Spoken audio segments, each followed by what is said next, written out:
Hey guys, Saf here with another Raid Shadow Legends video, and it is patch notes breakdown time. We've got a new update 7.30. It's brought some new bosses, some new champions, some new effects, lots of different things behind the scenes. We're going to break it down now. We're going to look at all the different details.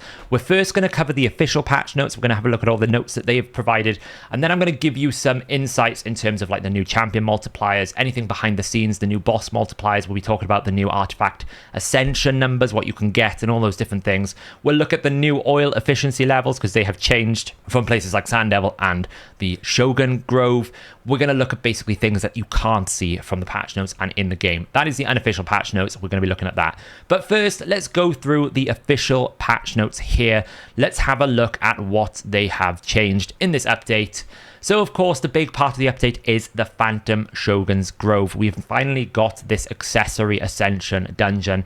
I personally don't feel like we need to have two different currencies. We could have just one, but clearly they want to make it so that you've got two different places to farm, whatever. What I would say about accessories are you don't need as much oil because you only have 3 slots, and to be honest, one of them is a ring. It's not worth much.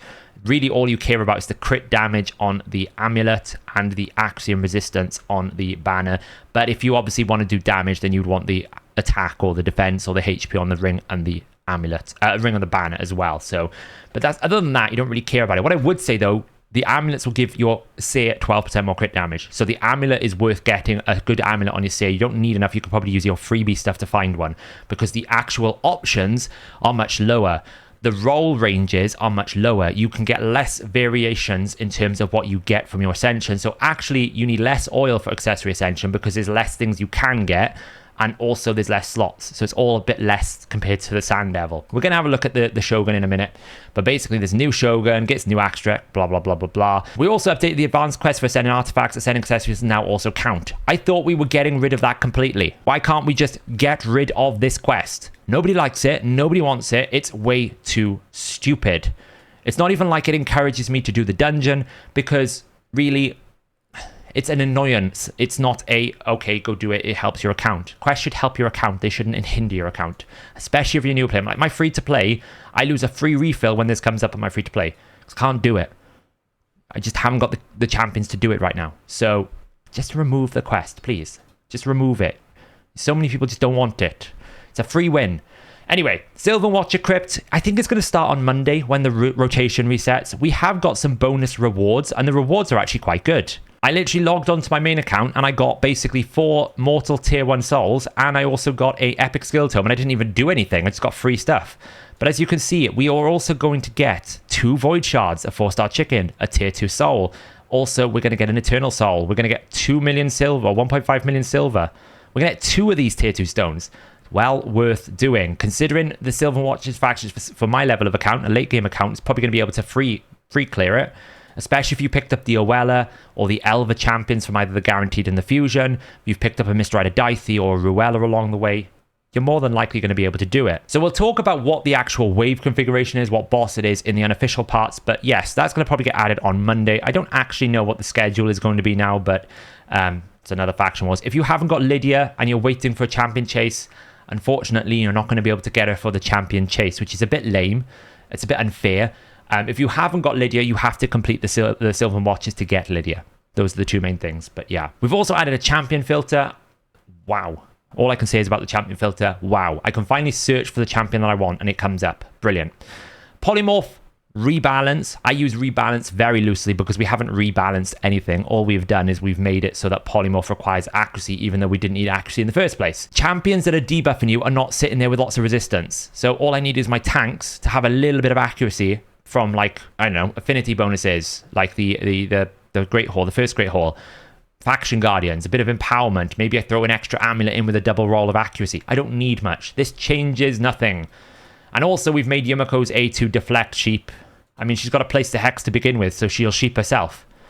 So, you know, you've got a debuff to be able to transfer. And if you can't debuff to begin with, then what does it matter? Not the answer to the polymorph problem. Stone Skin rebalance. Again, I say rebalance.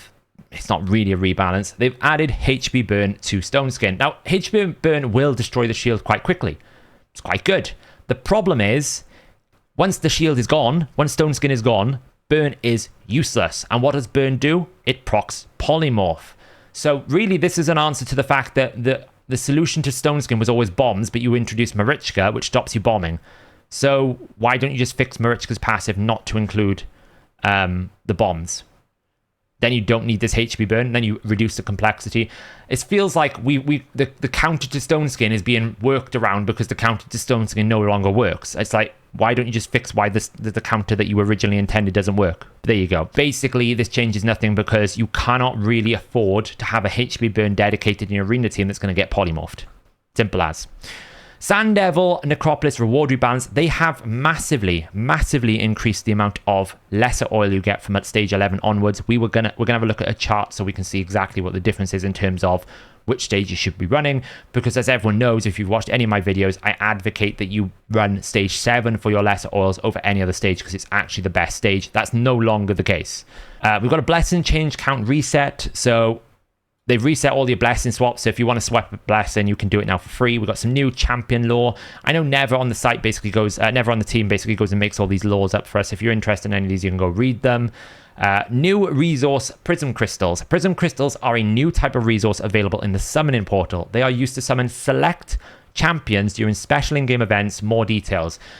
I'm gonna cover this in the unofficial patch notes in more detail, but I actually don't think this is a bad system if it's done correctly. That's kind of what I want to say at the moment. Then we come to the most important section of the patch notes. This is where things go wrong with Player 9 times out of 10.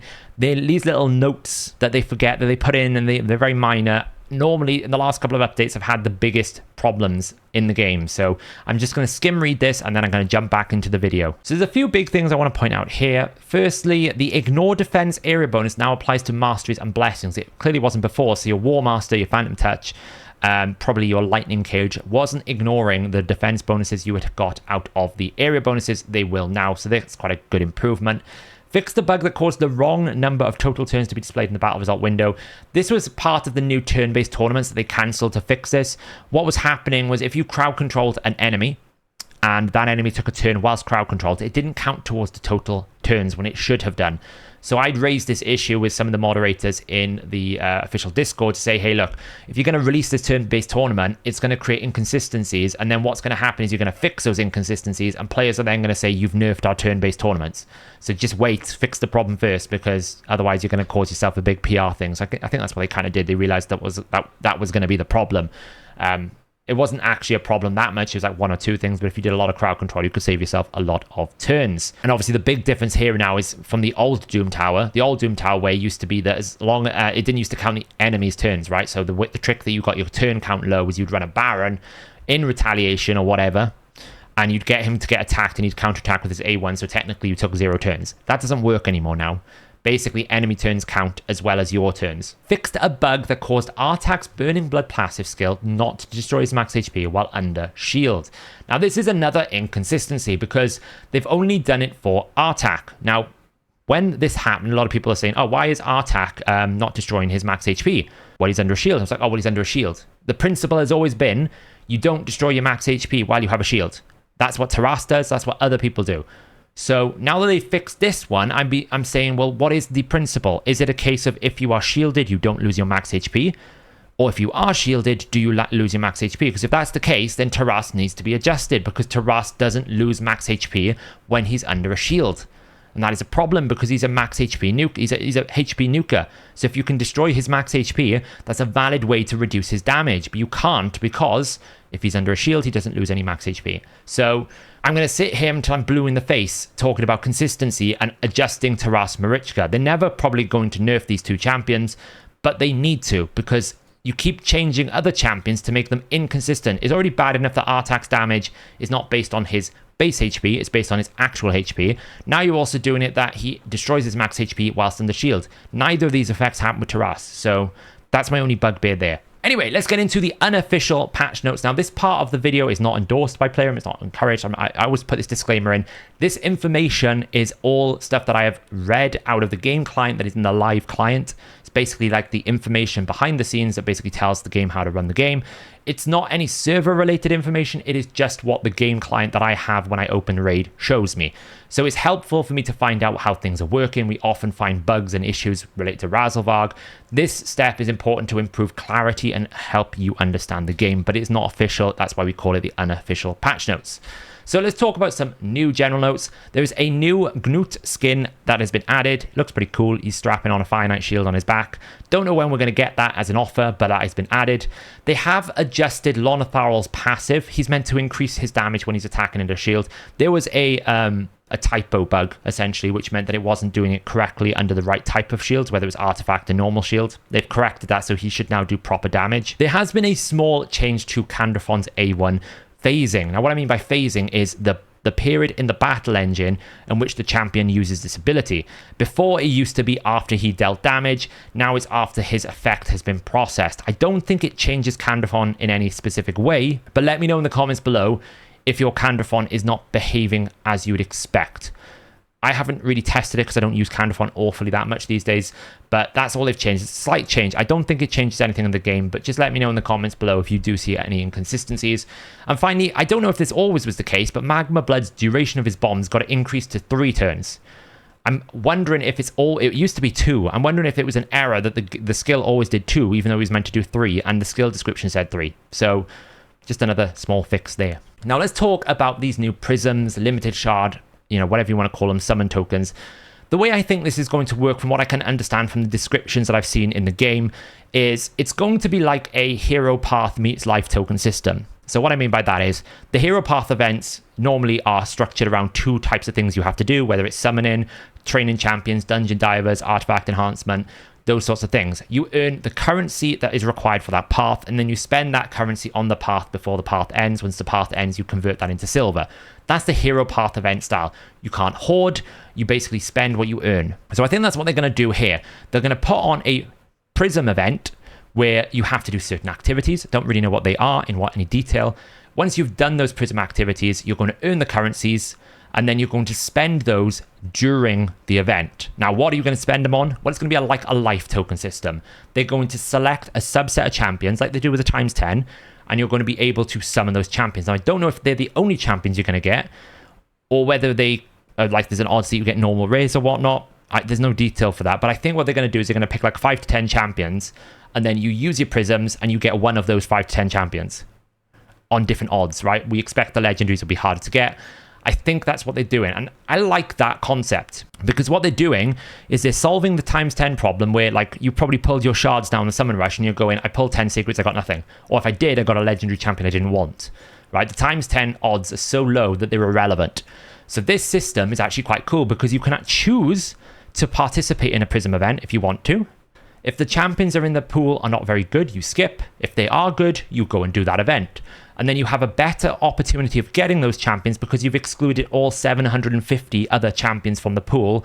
You're going to get just the ones that they're giving you, one of those champions. Now, you might not get the champion you want, but it's a better opportunity than the times 10 if they do it correctly. At the end of the event, they're going to basically use any prisms that they can to auto-summon, and then any excess prisms, basically not enough prisms to make a summon, you'll just keep for a future prism event. So it deals with the problem of hoarding shards. It deals with the problems of the times. If they implement it correctly, this is a positive system. The devil's in the detail. They might implement it poorly, but I think that's how it's going to work. Now let's talk about the Shogun Grove. 25 stages of it. All of the stage information is available in the Raid Stages tool on Hellhades.com. You can find it. The optimizer is already starting to load suggestions for it. We've got that set up. I think I just need to fix one little bug in the optimizer, so I will get onto that in terms of in the battle tab. But all the information is all available on all of our tools. We will have a boss guide coming out towards the end of today as well, so keep an eye out for that. The damage multipliers of the abilities are here though. I just wanted to note them. The A1 is 3 times attack, the A2 is 4 times attack, the spears, the opening skill is 4 times attack, and the javelin is 5 times attack. So the javelin is the skill that is the most scary. The spears is the spears and the sword, which is the first, and the second ability is the one that hurts more than the first ability. Now, what I will say is the stat requirements for this boss are immense. This is stage 25. 350 speed, 605 accuracy required, and he starts with 50% crit rate. I can tell you right now the decreased crit rate is very valuable here. This increased crit rate is going to obliterate your champions if you don't control it. Obviously, he gets more crit rate for every shade counter he has. 35,000 attack seems like an awful lot, but actually doesn't really seem to hit that hard. And we've also got 13,000 defense as well. So he's very tanky. It's very fast. There's no point you trying to go before this boss. Not unless you really want to push a Giga Kraken gear. Like, he's just too fast. It's just going to be too difficult. We've got like stage sort of, 20 here. You can see he's ramping up already. We're already at 325 speed, 45%. He ramps up from about stage 11. He's at 11, he's already at 280 speed. So as I said, you can find all of this information on the Stages tool. And of course, you can have a look at the rewards as well and see what you're going to get out of here. It's pretty much the same drop table as the Sand Devil, but instead of Sand Devil, you get lesser oil. Pretty much, that's the way it's going to work. So a few things that people seem to be confused about that I just want to clarify. Shogun Grove, the boss originally in original playtests from the test server videos that I saw was targeting the stone skin. They changed it during the test server because they realized how utterly stupid that was, because essentially you could disable the boss by having an ultra slow 2-turn stone skin and just kill the boss. It was way too easy. So what they've done now is the boss will avoid stone skin unless everyone is stone skin, and if everyone is stone skinned, then they will look at the highest crit damage. I have seen some silly things where someone had 4 Krizzes and a Riho and they put all of them in stone skin. Like, you can do that if you want, but ultimately stone skin is not a strategy you can use for Shogun, in my opinion. It is not some way to go unless you want to make sure that someone doesn't get the block passive skills, right? And a Krizia stone skin kind of makes sense, I guess, because stone skin will stop that block passive skills. You also can't cleanse the first Enfeeble, but you can cleanse what it spreads. So it spreads a unprotected Enfeeble, but you can't stop the first one. And unlike my first original video, which I suggested you could resist the debuff spread, I forgot that if a skill places a debuff that is irresistible, then the debuff spread carries through with that effect. So you can't stop the debuff spread, you can't resist the debuff spread, but you can cleanse it. So all you need to do is bring a champion that can cleanse it. I already have a team that I think I'm working on. That's going to kind of solve that problem. But I will do a proper video on the Shogun Grove. But those are the 3 things I just wanted to clarify, correct my own error in my own video, and also answer the stone skin question that people have been confused about. These are the possible accessory Ascension stats you're going to get. For a ring, for flat HP, you're going to get 1224. Amulet 1224, and for the banner you get 1836. So banners you get 50% more. For flat defense as well, it's the same thing. These are these are like the numbers. Now I would say the 4-star there appears to be a bug. I don't really know. It feels like the banners are wrong. You can see here it's like 28. The 4-star amulet gives me more. I don't really know what they've done. They've made a mistake. Specifically on the 4-star, we're going to get 12% crit damage on a 6-star amulet, and then the Axiom resistance is 29. So between a chest piece and a banner, you can get an extra like 58 accuracy, which is quite a lot. So you can't overlook these Ascension stats, but in isolation, they look quite small, like 29 accuracy is less than a perception set. But when you start adding these up and putting them together, it does add up. Like my Seer now is going to be at 346% crit damage in War Master in Savage Cruel. It's like the stat bloat is real, but that's what you can get here. So what I want to just do quickly here is look at the impact of the changes of the lesser oil increase for the higher stages. So this chart that we developed before basically takes all of the stages and the energy that it requires, and then we basically determine, based on a refill, how many runs with that kind of at that stage can we do. Then we average the return of the oils. The oil basically gives you a equal distribution to get one of the numbers between the range, so we can kind of like add them all up, divide them with the total different options, gives us the average likely outcome. And then we also have the chance to get it. What that basically gives us then is an oil per energy, which we can then use to chart which stage gives you the most amount of oil for the most amount, for the least amount of energy. Basically, what's the most efficient stage, and then we can predict it for the greater and superior. So the thing to note is the greater and the superior oil did not change, which means that we're still on the principle that 24 is better for greater oils and 25 is better for superior oils. Although the difference between the two is quite negligible. It's very minor. You're talking like a couple of potions here or there. The big change now is from stage 10 onwards, we've massively increased the amount of lesser oils. So you can see we go in 9, 10, 11, 11, 12, 13, 14, 15, 17, 19, 22, 25, 29, 34, 39, and 47 at the highest stages. These used to basically give you 10 to 12. So it's a massive increase. And you can see the impact now. You can see the impact here that this has had. We have gone from Stage 7 always being the best for lesser oil. We always used to say farm Stage 7, it was better than any other stage. That 25 is now the best. 25 is now the best for the lesser oil. It will give you on average 95.48. Obviously you can't get half of an oil, but around about 95 oils per 130 energy, compared to a stage 7, which will give you 97. So technically you will gain more, but that's just because of the amount of runs, right? At stage 7 you get a perfect 13 runs. At stage 25 it's 6.5 runs. So if you put it up to 7, you can see instantly it's going to improve, right? So it just depends on the way we do the rounding here.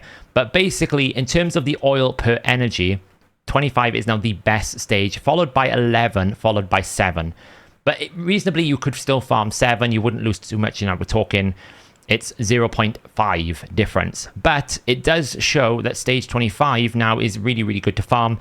If you can farm a stage 25 on both dungeons, then it's fine. If you can only farm 24, which is probably where you will farm Shogun, because Shogun's a little bit awkward due to affinity, then 24 is still equally as good. It's only a little bit worse than stage 7, but you can farm it here. But then again, you can just farm stage 7 at Shogun as well. So 7 is not like removed as relevancy. You don't have to just give up your 17, but you can give it up and still get good returns if you only want to do 25 going forward. That's also an option as well, and you're still gaining the same amount of efficiency by doing that, alongside getting the chances of getting these greater and superior oil, which is how it should be. Now the Sylvan Watchers Faction Wars has opened on Monday. I think it'll be available. It carries the same configuration as Shadowkin, which means the boss is the ignore defense boss, where he targets you, he ignores all that target's defense. It's very hard to keep 5 champions alive unless you have an ally protection or a reviver. So Elva, Wiranon, and the Tree Shield Knot guy might be very useful, or a White Dryad needed to help keep your team alive and keep them protected so that you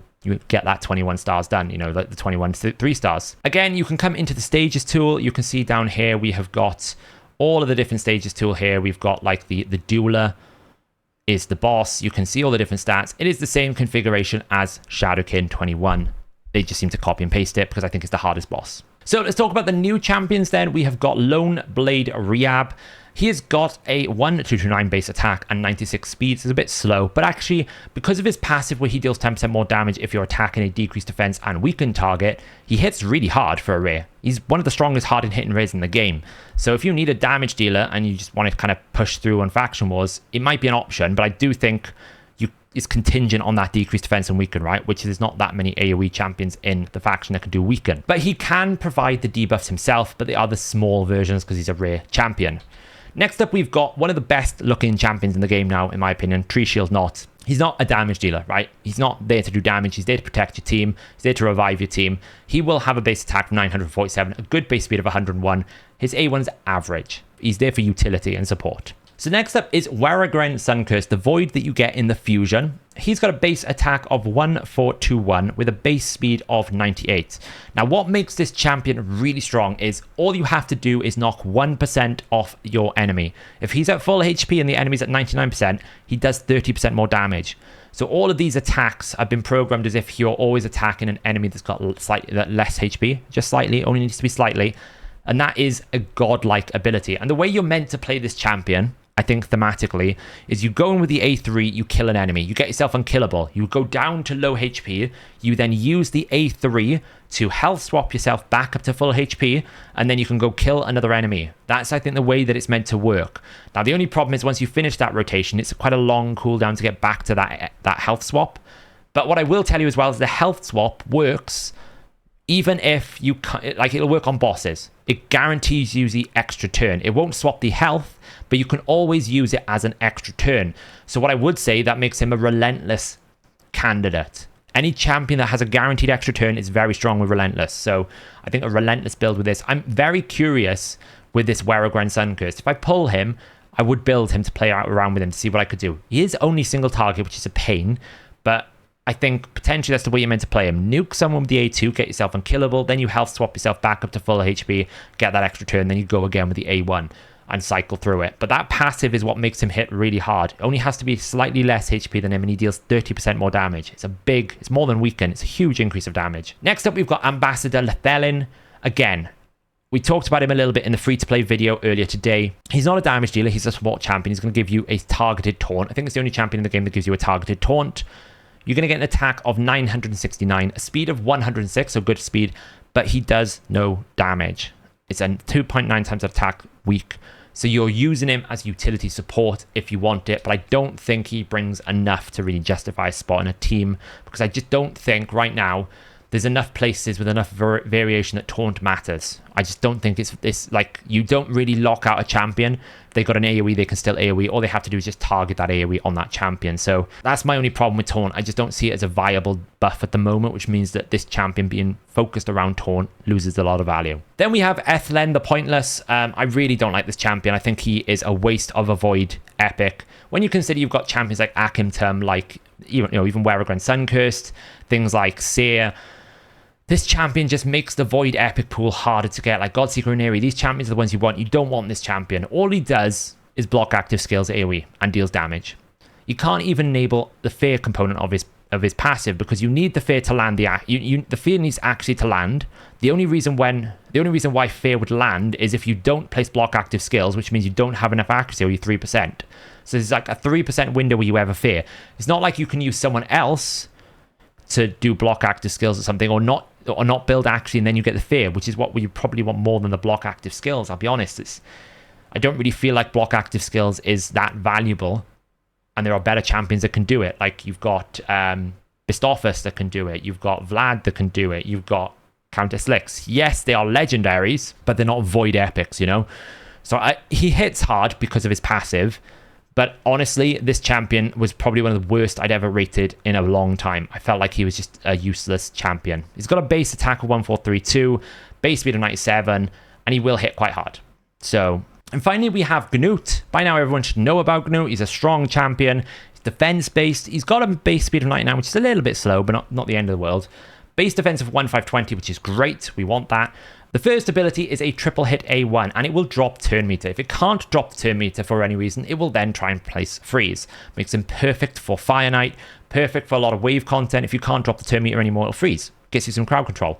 The A2 summons Mountain King from the depths, and it basically attacks everyone for weaken and a decrease attack, and it gives him counterattack as well. He also has 100% counterattack, not 75%. It's just insane. Already a really strong champion, but the A3 is what he's all about. A3 is a 1.5 times defense plus 10% of the target's HP 3 times. It makes him an absolute monster in Hydra, dragon killing at lower stages. It makes him an absolute monster in things like high-end Fire Knight. It probably makes him a monster in things like Clan Boss. It makes him a monster in things like Dark Fae. Any places you need to kill a boss, you know, he's perfect for Shadow Grove, because he's going to hit 3 times, knock out 30% of the boss's HP, because each of these hard mode bosses and the end game bosses, they'll cap it at 10%, but he does it 3 times, so you basically get a 30%. There is no champion in the game that can take out as much maximum HP on high-end bosses than Gnut can in one ability. Acrizia can do 2, but she can't do 3. Now, obviously, Acrizia can do it on her A2 and her A1. He only does it on his A3, and it's a 4-turn cooldown, but in a single skill instance, this guy is an absolute monster. This is why I'm trying to get him on both of my accounts, because I think he's probably one of the best fusions they have ever done in this game. But there it is. There is multipliers. And that is the end of this patch notes video. We'll see what comes out of the Prism system when it comes. I think we're going to get some turn-based tournaments soon as well. We'll have to see. We're also waiting for that Summon Rush Soul tournament. All of these things we're waiting on to see what kind of points they're going to give us.